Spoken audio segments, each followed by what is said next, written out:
Good morning students. Online classes में आप सभी का स्वागत है। यूट्यूब वीडियो में ये मेरा पहला क्लास है जिसमें हम पढ़ाने जा रहे हैं संख्या पद्धति, जिसे हम लोग क्या बोलते हैं, नंबर सिस्टम। तो सबसे पहले हम लोग देखेंगे कि संख्या पद्धति होता क्या है। संख्याओं के समूह को संख्या पद्धति कहते हैं, जैसे 1, 0, 4, 6, -7, -8, -9, -10, यानी कि कोई भी संख्याओं के समूह को हम लोग क्या बोलते हैं, संख्या पद्धति बोलते हैं। और संख्याओं के प्रकार में हम लोग देखेंगे, सबसे पहला प्राकृतिक संख्या यानी कि नेचुरल नंबर। हम लोग इससे क्या चीज से सूचित करते हैं, एन से। अब देखिएगा यहाँ पे 1 से अनंत तक की सभी संख्याओं को क्या बोलते हैं, प्राकृतिक संख्या बोलते हैं। जैसे में एग्जाम्पल में देखिएगा 1, 2, 3, 4, 5, 6, 7, यह अनंत तक जा सकता है। और पूर्ण संख्या में देखिएगा 2 नंबर होल नंबर में 0 से अनंत तक के सभी संख्याओं को पूर्ण संख्या कहते हैं, यानी कि 0, 1, 2, 3, 4, 5, 6, 7, 8, 9, ये अनंत तक जा सकता है, अनंत तक जा सकता है। अब देखेंगे हम लोग 3 नंबर पे पूर्णांक संख्या। शून्य तथा सभी धनात्मक और ऋणात्मक संख्याओं को पूर्णांक संख्या कहते हैं। शून्य तथा सभी धनात्मक और ऋणात्मक संख्याओं को पूर्णांक संख्या कहते हैं। जैसे में -2, 0, 6, -8, -3, 7। अब देखेंगे यहाँ पे पूर्णांक संख्या के उदाहरण में देखेंगे यहाँ पे, जैसे धनात्मक और ऋणात्मक संख्याओं को पूर्णांक संख्या कहते हैं। शून्य तथा सभी धनात्मक और ऋणात्मक संख्याओं को पूर्णांक संख्या कहते हैं।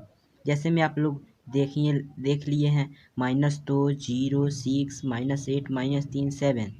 अब यहाँ पे एक बार और समझिएगा। अब देखेंगे यहाँ पे हम लोग धनात्मक संख्या किसे कहते हैं। धनात्मक संख्या हम लोग देखेंगे किसको कहते हैं, देखेंगे जैसे धनात्मक संख्या 5, 2, 1, 3, ये सभी क्या हो जाएंगे, धनात्मक संख्या हो जाएंगे। क्या हो जाएंगे, धनात्मक संख्या, धनात्मक संख्याएं। अब यहाँ पे हम लोग देखेंगे ऋणात्मक संख्या। ऋणात्मक संख्या ऋणात्मक संख्या किसी भी मतलब गिनती की सभी संख्याओं में किसी भी संख्या के आगे अगर ऋण यानी कि माइनस लग जाता है, उसे हम लोग क्या बोलेंगे, ऋणात्मक संख्या। जैसे 3 के आगे माइनस लग गया, 5 के आगे माइनस लग गया, 9 के आगे माइनस लग गया, ये सभी क्या हो जाएंगे, ऋणात्मक संख्याएं हो जाएंगी। अब देखेंगे यहाँ पे हम अभाज्य संख्या। अभाज्य संख्या यानी कि प्राइम नंबर। एक से बड़ी वे प्राकृतिक संख्या जो एक या स्वयं के अलावा किसी और से विभाजित न हो, अभाज्य संख्याएं कहलाती है। एक बार और समझिएगा, एक से बड़ी वे प्राकृतिक संख्या जो एक या स्वयं के अलावा किसी और से विभाजित न हो, अभाज्य संख्याएं कहलाती हैं। जैसे में 2, 3, 7, 5, 11। अब हम लोग देखेंगे 5 नंबर में भाज्य संख्या यानी कि कंपोजिट नंबर।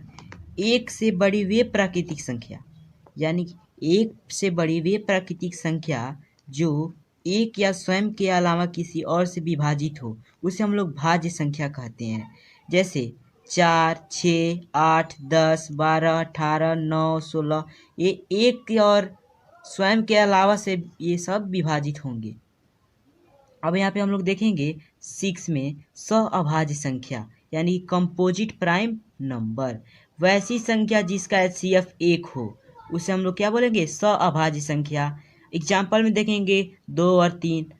अब हम लोग देखेंगे 2 और 3 का अगर हम लोग HCF निकालते हैं तो हम लोग को HCF क्या प्राप्त होगा, 1 प्राप्त होगा। अब यहाँ पे देखेंगे 5 और 11 में इसका अगर हम लोग HCF निकालते हैं तो इसका भी हम लोग को HCF कितना प्राप्त होगा, 1 ही प्राप्त होगा। वैसे ही 6 और 13 में भी होगा। अब यहाँ पे हम लोग देखेंगे परिमेय संख्या, रेशनल नंबर। वैसी संख्या जिन्हें P/Q के रूप में लिखा जा सके उसे परिमेय संख्या कहते हैं। जैसे 1/2, 3/4, -3/4, -5/6, ये सब क्या हो जाएंगे, परिमेय संख्या, क्योंकि इन्हें P/Q के रूप में लिखा जा सकता है।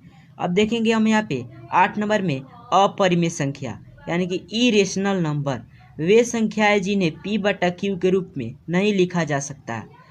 उसे हम लोग अपरिमेय संख्या कहते हैं। जैसे एग्जाम्पल में देखेंगे √2, √3, √6, √8 ये सब क्या हो जाएंगे, अपरिमेय संख्या हो जाएंगे।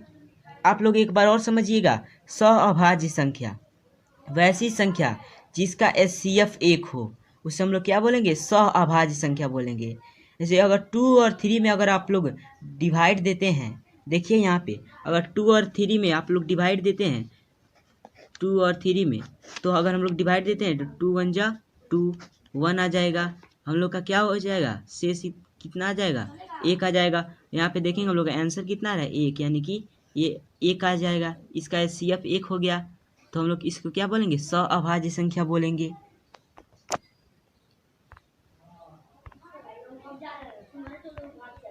अब हम लोग देखेंगे 9 नंबर में वास्तविक संख्या, यानी कि रियल नंबर, सभी संख्याओं का संग्रह, यानी कि सभी संख्याओं का समूह, या परिमेय या अपरिमेय संख्याओं के संग्रह को वास्तविक संख्या कहते हैं।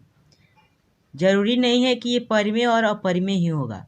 सबसे पहले आप देखिए यहाँ पे सभी संख्याओं का समूह, यानी कि संग्रह, इसमें भाज्य संख्या भी हो सकता है, अभाज्य संख्या भी हो सकता है, सअभाज्य संख्या भी हो सकता है, सम संख्या भी हो सकता है, विषम संख्या भी हो सकता है, यौगिक संख्या भी हो सकता है, पूर्णांक संख्या भी हो सकता है। ये सभी संख्याओं के संग्रह को हम लोग क्या बोलते हैं, वास्तविक संख्या, यानी कि रियल नंबर।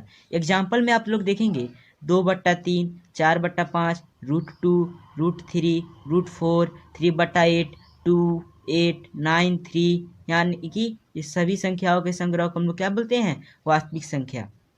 अब हम लोग देखेंगे यहाँ पे 10 नंबर में सम संख्या, यानी कि इवन नंबर, वैसी संख्या जो 2 से पूरा पूरा विभाजित हो जाए उसे सम संख्या कहते हैं। जैसे यहाँ पे 4, 6, 8, 10, 12 ये क्या होंगे, 2 से पूरा पूरा विभाजित हो जाएंगे। अब हम लोग यहाँ पे 11 में देखेंगे विषम संख्या, यानी कि ऑड नंबर, वैसी संख्या जो 2 से विभाजित न हो उसे क्या बोलते हैं, विषम संख्या। जैसे 3, 7, 9, 11, 13 ये 2 से विभाजित नहीं होंगे, इसलिए हम आप लोग एक बार ध्यान दीजिएगा कि यहाँ पे हम 2 और 3 में डिवाइड दिए हैं तो हम यहाँ पे इतना ही किए थे, लेकिन इसके आगे भी होगा, वो गलती से है, हम नहीं बता पाए हैं। यहाँ पे ध्यान से देखिएगा, सअभाज्य संख्या में जिसका एचसीएफ 1 होता है उसे क्या बोलते हैं, सअभाज्य संख्या। तो यहाँ पे देखिएगा 1 से और 2 में डिवाइड देंगे, देखिए यहाँ पे 1 से 2 में डिवाइड देंगे तो 1 जा 1 होता है, तो 1 2 जा कितना होगा, 2, तो ये क्या हो जाएगा, कट जाएगा, तो मेरा एचसीएफ क्या हो जाएगा, 1 हो जाएगा। तो लिखेंगे एचसीएफ बराबर 1, तो क्या हो जाएगा, ये सअभाज्य संख्या हो जाएगा। इतना ही हो जाएगा।